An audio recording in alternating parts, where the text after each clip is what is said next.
ตั้งแต่กระบวนการความคิดที่จะออกไปพ่นกำแพงบ้านคนอื่นแล้วรวมถึงแม้กระทั่งอุปกรณ์ที่เราใช้คือสีสเปรย์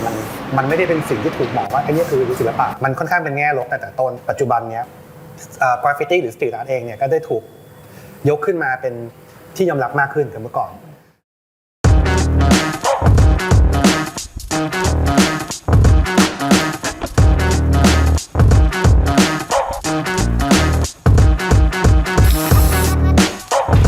สวัสดีค่ะคุณเดลสวัสดีครับสวัสดีครับสวัสดีค่ะก่อนอื่นนะคะอยากให้คุณเดลช่วยเล่าถึงจุดเริ่มต้นนะคะของความสนใจในด้านของกราฟฟิตี้ให้เราฟังหน่อยกราฟฟิตี้ครับโอ้ต้องย้อนไปนานหน่อยนะครับย้อนไปสมัยมัธยมเลยครับคือเราสนใจกราฟฟิตี้ตั้งแต่ยังไม่รู้จักว่ามันเรียกว่ากราฟฟิตี้ครับเริ่มมาตอนประมาณม.1 ม.2 แบบเป็นเด็กที่ชอบเอาลิควิดไปเขียนตามโต๊ะเรียนไม่รู้แต่หลายคนน่าจะเคยเขียนโต๊ะเรียนเขียนห้องน้ำอะไรเงี้ยครับเป็นจุดเริ่มต้นในการชอบขีดเขียนก่อนโตขึ้นมาหน่อยในยุคนั้นมันเริ่มมี culture ของฮิปฮอปเข้ามามีเรื่องของสเก็ตบอร์ดเนี่ยเริ่มเข้ามาเราก็เห็นเล่นสเก็ตบอร์ดแล้วเห็นแผ่นข้างล่างสเก็ตเนี่ยมันมีลายแบบยืดๆเราไม่รู้เรียกว่าอะไรเราชอบอย่างเงี้ยครับก็เริ่มศึกษาเริ่มเขียนไปเรื่อยๆอย่างเงี้ยครับจนเรารู้ว่าอ๋อมันเรียกว่ากราฟฟิตี้นะอะไรเงี้ยครับก็ทำมาเรื่อยๆเนี่ยมัธยมเข้ามหาลัยทำมาเรื่อยๆเลยครับแล้วถ้าแน่นอนอย่างที่คุณเดลบอกว่าเราย้อนไป20กว่าปีที่แล้วใช่ครับตอนนั้นสตรีทอาร์ตคงยังไม่ได้เป็นที่รู้จักเท่าปัจจุบันแน่นอนไม่รู้จักเลยครับใช่ไหมคะอยากทราบว่าในยุคนั้นนะคะกราฟฟิตี้ในวงการกราฟฟิตี้เนี่ยมันมีความเปลี่ยนแปลงหรือว่ามันแตกต่างจากปัจจุบันยังไงบ้างเยอะมากเลยครับคือถ้าย้อนกลับไปในยุคที่ผมเริ่มทำครับเราไม่สามารถจะรู้ได้เลยว่ามันเกิดอะไรขึ้นบ้างเลยครับมันแค่ต้องดูตามแมกกาซีนพอเราเริ่มทำมาเรื่อยๆครับมันก็อยู่ในกลุ่มเล็กๆเราจะไปไหนจะไปพ่นกันจะไปทำอะไรกันนี้ก็ต้องโทรนัดกันเลยครับการที่เราจะไปเห็นงานกราฟฟิตี้ของคนอื่นเนี้ยคือเราต้องขับรถไปดูที่จริงอะไรเงี้ยมันไม่มีอินเทอร์เน็ตมันไม่มีโซเชียลเน็ตเวิร์กทั้งหลายครับก็ค่อนข้างจะยากนิดนึงในการเริ่มต้นคือเราเองยังไม่รู้เลยว่ามันมีวิธีการทำยังไงมันไม่มีคนสอนนะครับเป็นจุดเริ่มต้นแรกของเราเนี้ยก็ลองผิดลองถูกไปเรื่อยๆเงี้ยครับทำไปเรื่อยแต่ว่าสมัยเนี้ยมันมีอินเทอร์เน็ตมันมี Facebook มันมี Instagram มันมี YouTube มันมีหลายๆอย่างที่เราสามารถที่จะแบบหาข้อมูลมันได้นะครับมันก็จะง่ายกว่าแล้วถ้างานยุคแรกๆของคุณเดลค่ะตอนนั้นคอนเซ็ปต์เป็นสไตล์ไหนคะโหคอนเซ็ปต์ในยุคแรกๆยังไม่ค่อยมีคอนเซ็ปต์เลยมากนะครับยุคแรกๆที่เริ่มพ่นก็คือเป็นการพ่นชื่อตัวเองมันไม่เอาจริงๆมันไม่ได้แตกต่างกับเวลาคนออกไปพ่นเราพ่อสถาบันนู้นสถาบันนี้นะครับมันเป็นเส้นบางๆใกล้เคียงกันนะครับแต่ว่าอันนี้เราไม่ได้ไปพ่นในการทำล้างเรามีกระบวนการความคิดว่าเราจะทำชื่อของเราให้มันมี texture ยังไงมันมีเทคนิคยังไงเงี้ยครับมันก็แรกๆคือเน้นสนุกตั้งแต่เริ่มต้นที่ผมเริ่มทำผมชอบเพราะมันสนุกดีเลยนะครับเราได้ไปปลดปล่อยเริ่มแรกเนี่ยผมไม่ได้ไปพ่นสีก่อนนะครับผมเริ่มจากการเขียนในกระดาษเอาปากกาไปเขียนอย่างเงี้ยนะครับพอมาพ่นสีมันจะเป็นอีกอารมณ์นึงเลยครับมันมีความเป็นกบฏเล็กๆในศิลปะแนวนี้ซึ่งมันไม่เหมือนกับแนวอื่นครับเราก็ชอบแล้วก็ทำมาเรื่อยๆแรกๆก็เน้นพ่นชื่อตัวเองอย่างเงี้ยครับยังไม่ค่อยมีการ์ตูนไม่ค่อยมีอะไรเลยครับเน้นแค่ความชอบตอนนั้นยังไม่ได้เป็นพวกคาแรคเตอร์ยังไม่มีคาแรคเตอร์นี่แต่เราชอบวาดการ์ตูนอยู่แล้วแต่ว่าเรารู้สึกว่าเราอยากจะพ่นชื่อตัวเองแค่นั้นนะครับแค่นั้นเลยนะครับตอนนี้ถ้าจนมาถึงตอนนี้คิดว่างานในยุคก่อนค่ะคือคอนเซ็ปต์เนี่ยตอนนี้มันเปลี่ยนแปลงมากับมันก็พัฒนาขึ้นเยอะครับว่าเมื่อก่อนพอมันไม่มีโซเชียลเน็ตเวิร์กไม่มีอะไรเลยเงี้ยเราก็ทำไปเรื่อยๆพอมันเริ่มมีอินเทอร์เน็ตมีอะไรเข้ามาเราเห็นว่าเฮ้ยมันมีคนทำเยอะแยะมากมายมันมีคนทำแนวนู้นแนวนี้แนวนั้นอะไรเงี้ยครับเราก็แบบศึกษาแล้วก็พยายามปัจจุบันนี้ผมก็พยายามจะเอาพวกสตรีทเทรนด์แฟชั่นเข้ามาใส่ในงานมีกิมมิคมีลูกเล่นบ้างเล็กน้อยหรือว่าสถานการณ์ข่าวสารในโลกมันมีอะไรขึ้นมาเราหยิบมาใช้ในงานเราได้อย่างเงี้ยครับแม้กระทั่งเฉดสีโทนสีหรือแม้กระทั่งเรื่องของอุปกรณ์ก็ไม่เหมือนเมื่อก่อนมันพัฒนาไปขึ้นเยอะครับค่ะนี้เราย้อนไปตอนงานยุคแรกๆที่คุณเดลบอกนะคะในช่วงนั้นแน่นอนพอเราเข้ามาแล้วเนี่ยจากความสนใจเราก็ต้องเริ่มอยากจะพูดง่ายโชว์ของเลยเนาะอยากรู้ว่าตอนนั้นคุณเดลมีวิธีการในการเลือกพื้นที่ในการไปฝึกฝีมือยังไงคะเลือกพื้นที่นี่เป็นเรื่องที่ยากนะผมว่ายากพอๆกับการฝึกพ่นเลยนะเพราะว่ามันค่อนข้างจะพูดยากย้อนกลับไปสมัยก่อนเนี้ยแบบผมเดินไปกำแพงนึงที่ครับผมขอกำแพงบ้านขอมาเขียนชื่อตัวเองเพราะว่าทำมันคืออะไรอะไรเงี้ยมันจะค่อนข้างยากเพราะฉะนั้นพื้นที่เนี่ยหลักๆเลยเราต้องเริ่มจากพื้นที่รกร้างไปดูพื้นที่ที่แบบเราทำเนี่ยมันไม่น่าจะเป็นเดือดร้อนใครแล้วก็ไม่น่าจะมีใครมาว่าอะไรเงี้ยครับแล้วก็เราก็พยายามจะขอคนแถวนั้นก่อนหลักๆมันดูจากนี้กันเลยครับคือโชคดีที่แถวบ้านผมอยู่มันมีหมู่บ้านร้างซึ่งมันไม่มีใครอยู่เลยเป็นหมู่บ้านที่สร้างแล้วมันก็เลิกโครงการไปเราก็แบบโอ้โหนี่คือแคนวาสชั้นดีของเราเลยผมก็ไปกันทุกอาทิตย์นะครับไปพ่นกับเพื่อน เริ่มขยับขยายมาเป็นที่ร้านข้างนอกแต่เราเห็นกำแพงไหนสวยๆอย่างเงี้ยครับพอเราเริ่มมีพอร์ตมีงานที่เราทำเยอะๆเงี้ยผมก็เริ่มไปขอพื้นที่เขาเนี่ยพี่ผมทำอย่างนี้นะครับเอารูปให้เขาดูอย่างเงี้ยมันจะสวยกว่าที่มันเคยเป็นนะอะไรเงี้ยแล้วก็ทำจาก1ไป2ไป3ไป4ไป5ไปเรื่อยๆครับก็จะดูจากที่เราคิดว่ามันสวยมันเด่นมันไม่เดือดร้อนใครแล้วมันน่าจะทำให้พื้นที่ตรงนั้นมันดูดีขึ้นกว่าที่มันเคยเป็นอยู่ปัจจุบันเนี่ยโลกของสตรีทอาร์ตเนี่ยมันก็เริ่มมาเป็นแฟชั่นกระแสหลักมากยิ่งขึ้นใช่ไหมจากที่แต่ก่อนเนี่ยอาจจะเคยถูกมองว่าเป็นพวกขบถหรือว่าเป็นพวกมือบอลชอบไปพ่นตามกำแพงบ้านคนอื่นเขาอะไรอย่างเงี้ยค่ะเพราะฉะนั้นพอตอนนี้เนี่ยพอมันถูกนิยมชมชอบหรือว่ามีคนเข้าใจในผลงานแบบนี้มากยิ่งขึ้นเนี่ยนะคะในฐานะที่คุณเดลอยู่ในวงการนี้มามากกว่า20ปีเนี่ยคิดว่ามันมีการเปลี่ยนแปลงในด้านไหนบ้างคะเปลี่ยนแปลงในทุกๆด้านแล้วตั้งแต่กระบวนการความคิดที่จะออกไปพ่นกำแพงบ้านคนอื่นแล้วรวมถึงแม้กระทั่งอุปกรณ์ที่เราใช้คือสีสเปรย์มันไม่ได้เป็นสิ่งที่ถูกมองว่าไอ้นี่คือศิลปะมันค่อนข้างเป็นแง่ลบแต่ต้นแต่พอมาปัจจุบันนี้พอมันเริ่มมีอย่างที่ผมบอกมีอินเทอร์เน็ตมีนู่นมีนี่มีนั่นนี้ครับกราฟฟิตี้หรือสตรีทอาร์ตเองเนี่ยก็ได้ถูกยกขึ้นมาเป็นที่ยอมรับมากขึ้นกันเมื่อก่อนพอมีที่ยอมรับมากขึ้นเนี่ยมันก็เริ่มมีแบรนด์เริ่มมีแบบโอกาสของศิลปินหลายๆคนที่เขาทำมานานเนี่ยเขาสามารถจะต่อยอดงานเขาไปอยู่ในคอลแลบกับแบรนด์นู้นแบรนด์นี้หรืออยู่ในสถานที่ที่มันไม่ควรจะไปอยู่ได้เนี่ยครับมันก็มีความพัฒนาขึ้นเยอะพอเราโตขึ้นเราได้ทำในที่ดีขึ้นมีโอกาสทำกับแบรนด์ดีๆอย่างเงี้ยคนก็จะเห็นงานเรามากขึ้นเราก็จะพัฒนางานได้มากขึ้นเรื่อยๆมันก็เป็นแรงบันดาลใจให้น้องๆรุ่นใหม่ๆที่เขาจะทำรุ่นนี้เขารู้สึกว่าเฮ้ยมันเป็นอาชีพได้นะให้คนมาถ่ายรูปได้นะครับคือเมื่อก่อนมันเป็นการพ่นคนอาจจะด่านี่หรอครับคนอาจจะแบบเฮ้ยทำอะไรเด็กมือบอลมายืนขีดเขียนแต่ตอนนี้คนกลับไปถ่ายรูปเซลฟี่กับงานเรามันทำให้เราแวกนั้นมันเกิดไวท์ที่ดีขึ้นบางทีมันส่งผลถึงการค้าขายนะครับอย่างคลองอ่างเนี้ยเรามาพ่นเนี้ยก็มีเกิดตลาดเกิดขึ้นคนมาขายของคนมาถ่ายรูปเสร็จซื้อของมันทำให้ธุรกิจในละแวกนั้นมันก็รันไปได้ด้วยอย่างที่เมื่อกี้คุณเดลพูดมาเลยคำหนึ่งที่ว่า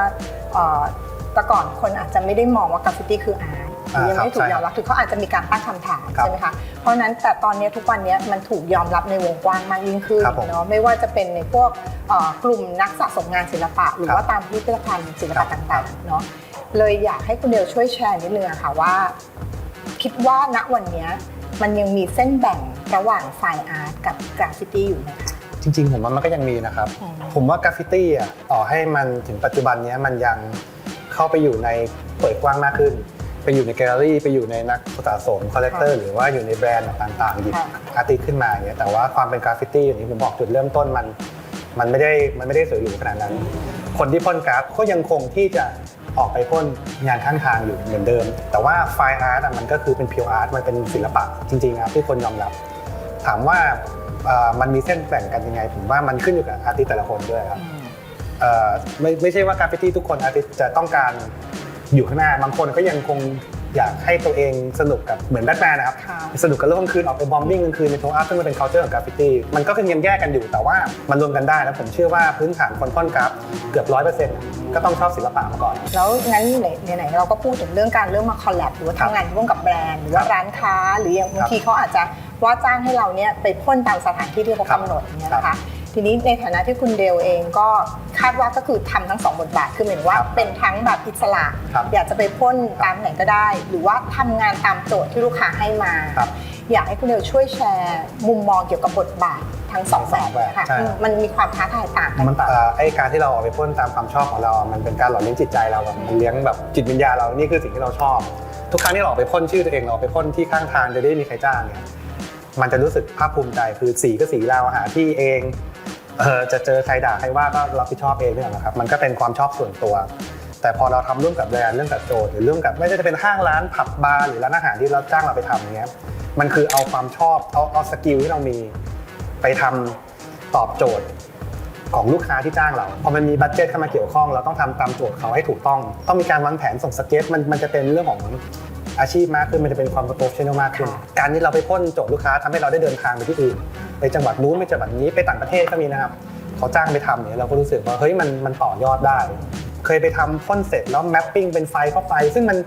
มันต่อยอดอีกขั้นหนึ่งเนี่ยเราก็รู้สึกว่าเฮ้ยมัน มันไปได้แล้วก็ไหนๆวันนี้เราก็มาอยู่ที่นิทรรศการของคุณเดลแล้วนะคะก็ Become in Peace นะคะหรือว่าเรามาด้วยสันตินะคะเลยอยากให้คุณเดลช่วยแชร์คอนเซ็ปต์ของงานครั้งนี้หน่อยครับผมก็คอนเซ็ปต์ในการครั้งนี้ Become in Peace เนี่ยเป็นการรวมความชอบของผมทฤษฎีสมคบคิดโลกคู่ขนาน UFO Alien หนังไซไฟต่างๆนานาอะไรเงี้ยครับสมาคมองค์กรลับต่างๆเป็น Become in Peace เรามาอย่างสันติแต่สันติของเราเนี่ยมัน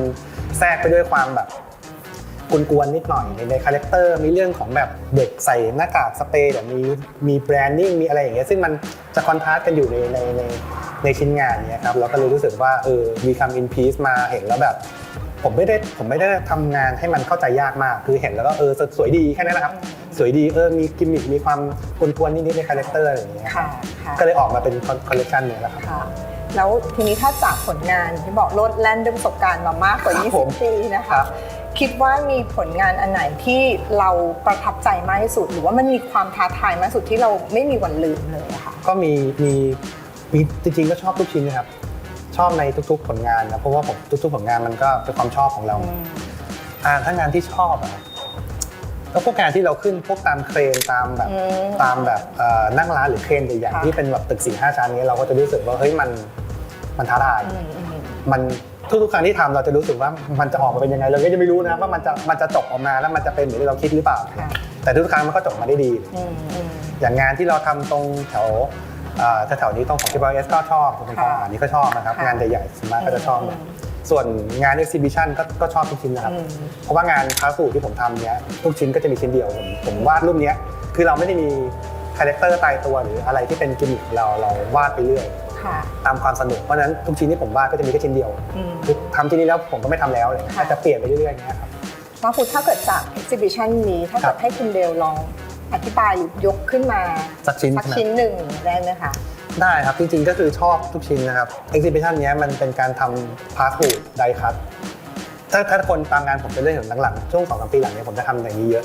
เพราะว่าผมรู้สึกว่ามันเหมือนการทำของเล่นนิดนึงแต่ว่ามันไม่เชิงเป็นของเล่นขนาดนั้นแล้วมันก็ไม่ใช่เป็นการวาดรูปบนแคนวาสธรรมดาผมรู้สึกว่าผมวาดบนแคนวาสแล้วผมวาดยังไงก็ไม่เสร็จใช้เวลานานมากผมรู้สึกมันไม่เสร็จแต่พอมันมีการไดคัตมันมีเลเยอร์มันมีการเล่นกับชิ้นงานมันเหมือนจะเป็นของเล่นนิดๆอย่างเงี้ยผมรู้สึกว่ามันสนุกกับการที่ทำก็เลยชอบพอ exhibition นี้ผมก็เริ่มเพิ่มอย่างชิ้นดอกไม้เนี่ยผมก็มีใส่ texture ของขนของอะไรเพิ่มเติมเข้าไปมีการใส่ material อื่นเช่นพวกแบบพาสบูดฉาบประหลอดสีเงินสีทองเป็นโครเมียมขึ้นอย่างเงี้ยผมรู้สึกว่ามันสนุกขึ้นครับก็ชอบอย่างชิ้นเสือชิ้นลัคกี้อันนี้ก็เป็นชิ้นที่ทำที่ชอบอีกชิ้นหนึ่งเหมือนกันมันเกี่ยวกับเรื่องของความเชื่อมันมีความมูเตลูอะไรอย่างเงี้ยใช่ครับเพราะก่อนหน้านี้ผมเคยทำเป็นกรุ๊ป exhibition ผมทำเป็นพวกนางกวักกุมารเป็นสายมูซึ่งเราชอบอยู่แล้วเรานับถืออยู่แล้วพอเราทำออกมามันมีคนชอบหนังสือไปแล้วเชื่อแบบเราผมเคยทำเป็นรูปพระพิฆเนศองค์ใหญ่ประมาณ2 เมตรกว่า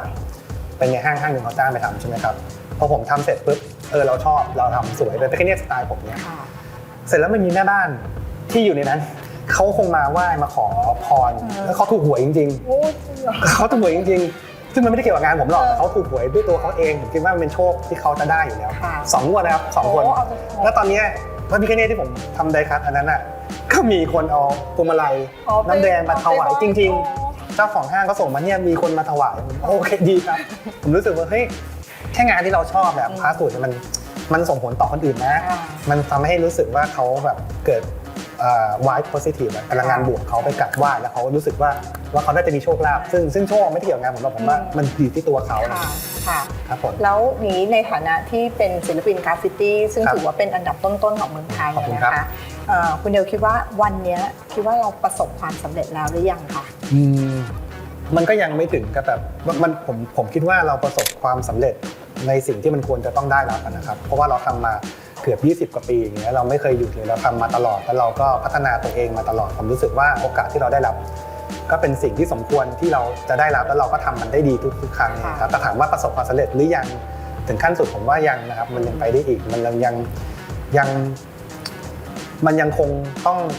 พัฒนางานตัวเองไปเรื่อยๆมันยังคงต้องหาเทคนิคใหม่ๆมาเรื่อยๆนะครับมันยังไม่รู้สึกว่า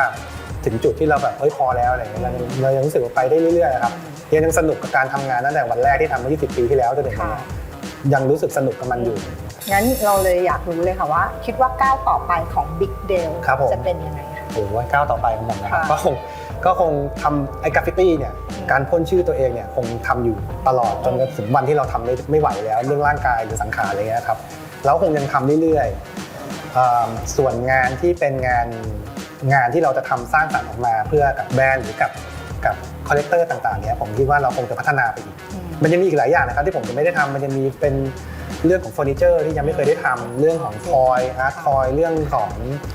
สครับเจอร์เรื่องของอะไรที่เป็นประติมากรรมมากขึ้นที่เราสามารถเอางานเรามาขยับขยายให้มันจับต้องได้มากขึ้นส่วนเรื่องการพ่นสีก็ยังมีอีกหลายๆที่ที่ผมยังไม่ได้ไปทำอีกหลายประเทศที่ยังไม่ได้ไปพ่นหรืออีกหลายๆคนที่อยากร่วมงานด้วยอะไรอย่างเงี้ย